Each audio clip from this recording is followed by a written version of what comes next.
आइए एक शिव कथा सुना रही हूँ मैं।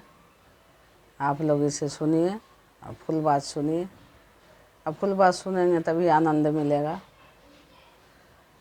एक बूढ़ी अम्मा थी, उनका 2 लड़का 1 लड़की थी। तो कुछ दिन के बाद लड़का को शादी किए तो घर में बहू आई तो अपना सास बहू लड़की सब रहने लगे। और लड़की जो थी वो बूढ़ी अम्मा को उससे बेसिस थी। वो कहीं भी चर्चा होता था वो सुनती थी तो वहाँ चली जाती थी। तो उसकी भाभी के ये चीज़ पसंद नहीं था कि वो चली जाती थी चर्चा में, इसका काम होता नहीं था।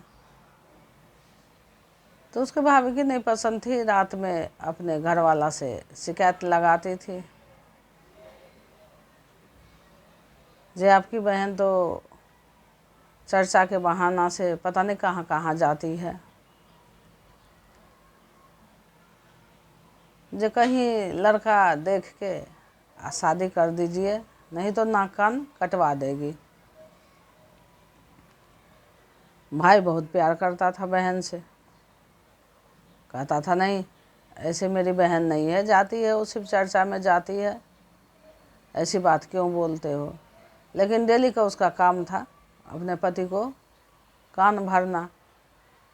जब आप मानते नहीं हो, जिस दिन सर नीचा करवाएगा ना आपकी बहन, उस दिन समझ में आएगा। पता नहीं कहाँ कहाँ बौखते रहती है। सुबह 10 बजे चली जाती है, शाम को 6 बजे आती है घर में। ऐसे कहीं चर्चा हुआ है? हमको इसका रवैया अच्छा नहीं लग रहा है।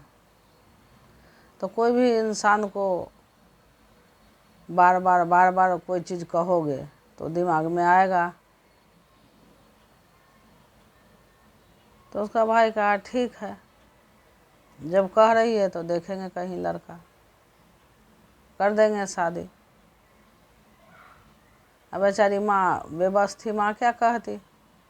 माँ तो जानती थी कि मेरी बेटी सिर्फ चर्चा में जाती है, मेरी बेटी गलत है नहीं। बार बार टॉर्चर अपने पति को करते रही।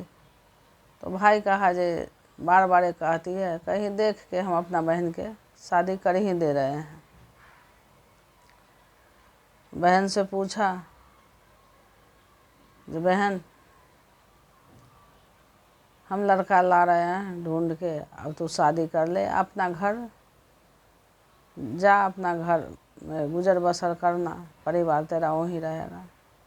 बहन बोली भैया आपकी जैसी इच्छा है वो करो। गया उसका भाई, ढूंढ के लाया लड़का, शादी कर दिया। अब जिसको जितना शक्ति रहेगा उसी हिसाब से तो करेगा। तो शादी कर दिया बहन को। और जब विदाई की टाइम आया तो हर लड़की मायके से ससुराल जाती है तो उसे खोंच पड़ता है। तो जब विदाई के टाइम आया तो उसकी भाभी खोंच देने का जब टाइम आया तो उसकी भाभी करी जो जीरा नहीं दे के धान उसके खोंच में दी। और जब बक्सा आता है तो बक्सा में 60 राजा हर बेटी को दिया जाता है। उसने ईंट पत्थर से भर दी उस बक्से को। अब जो आए बक्सा उठावे तो कहे बाप रे बहुत सामान इसमें दे रखा है, देखो बक्सा कितना भारी है। और तो बक्सा में ईंट पत्थर भरा हुआ था। ये सब दे दे आके विदाई के टाइम आया, विदाई कर दी।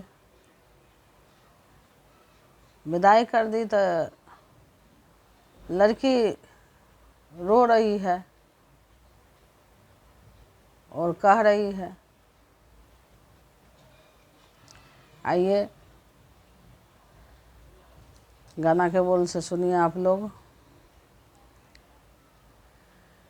कोई सना पाथर करे जवा तोहरा के भैले भौजी ईटवा पाथरवा भारी दहला हम सासुर जाले।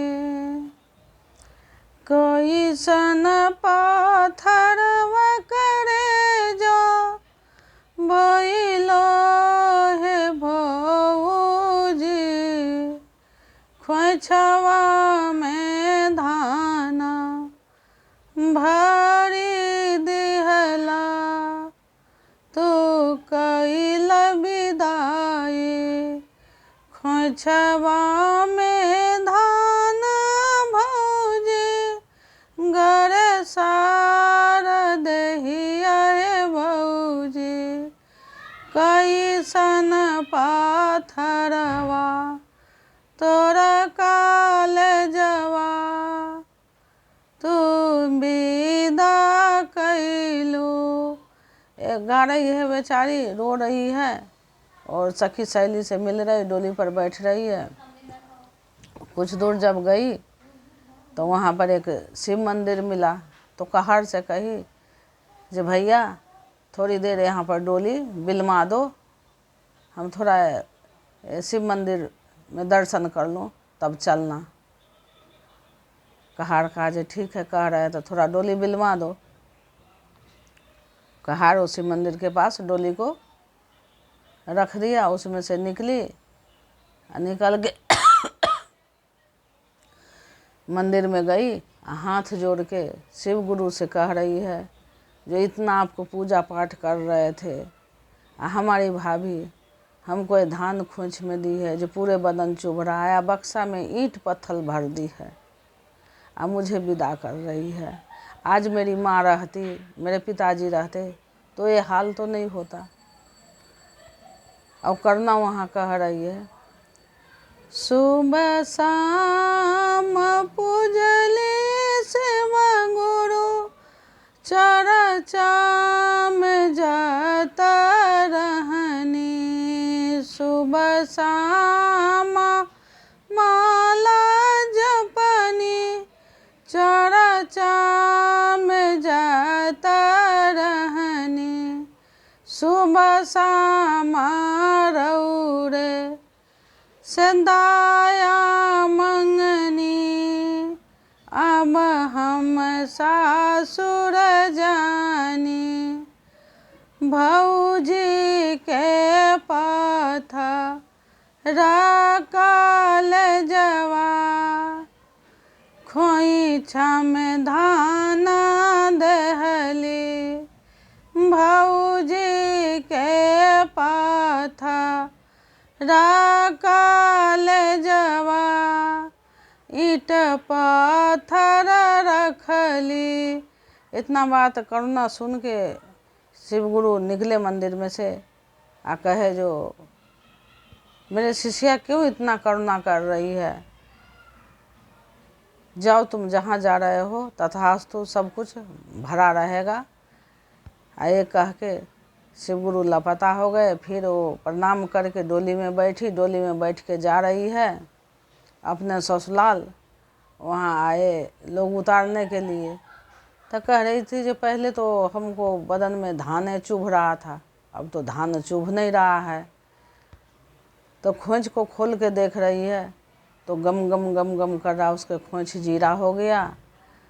उसके सारे लोग आए, अड़ोस पड़ोस के बक्सा खोल रहे हैं तो पूरे बक्से में हीरा मोती भरा हुआ है। तो लोग कह रहे गरीब परिवार में शादी किया तो हीरा मोती भरा हुआ है, इसके खोंच गम गम कर रहे हैं, इसमें हीरा मोती जीरा सब भरा हुआ है, तो गरीब परिवार कहाँ से आया। तो वही विनती करके कही जे सुनिए, हम आप लोग को कह रहे हैं जो मेरे माँ पिताजी नहीं थे, मेरी भाभी धान की खोइछा दे के विदा करी।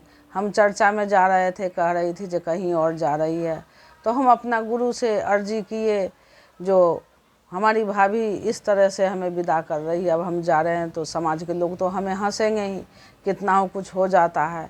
तो इंसान मायके की बुराई नहीं सुनते हैं। तो शिव गुरु का दया हुआ तो ये हीरा मोती सब बन गया। और मेरी भाभी तो यही दे के विदा करी थी। आई वहाँ से अपना ससुराल में रहने लगी। वो लड़की को निकलते हुए बहुत दरिद्र हुआ। भाई तो बहुत प्यार करता था बहन से, तो बेचारा रोता था अंदर ही जो हमने तो बहन को गरीब घर में शादी कराया, खा रही होगी नहीं खा रही होगी मेरी बहन, कैसे होगी। एक दिन छुप के भाभी से भाई आया अपने बहन से मिलने के लिए, तो वहाँ कोठा महल सारा बना हुआ है। भाई तो नहीं पहचाना, जो हम तो झोपड़ी में शादी करके गए थे तो कोठा महल बना हुआ है, लेकिन बहन पहचानी। नौरी से कही मेरे भाई आए हैं, अंदर बुलाओ।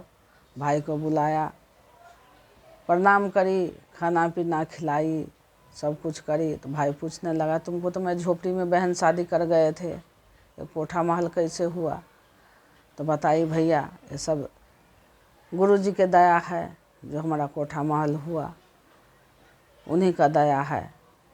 फिर भाई को कपड़े लत्ता दे के विदाई किया। तो गए वो, तो अपने पत्नी से कहे जो देख तुम कही थी हम गरीब घर में शादी कर दी, आज हमारी बहन को नौकर चाकर सारा लगा हुआ है, कोठा महल बना हुआ है। तो भाभी कहने लगी जो हमको भी ले चलिए ना। तो वो कहा जे नहीं तुम कहाँ जाएगी, मत जाओ, जिद करने लगी। फिर भाभी भी आई, भाभी देख के गुम रह गई, जो हम तो इसको निआदर करके कैसे करके भेज दिए थे, और देखो इसके क्या हुआ, हम भिखमंगा हो गए। तो फिर भाभी को भी प्रणाम करके बैठाई, कपड़े लत्ते दे के सब कुछ हीरा मोती दे के भाभी को भी विदा करी। और तब भाभी ने अपने घर आई।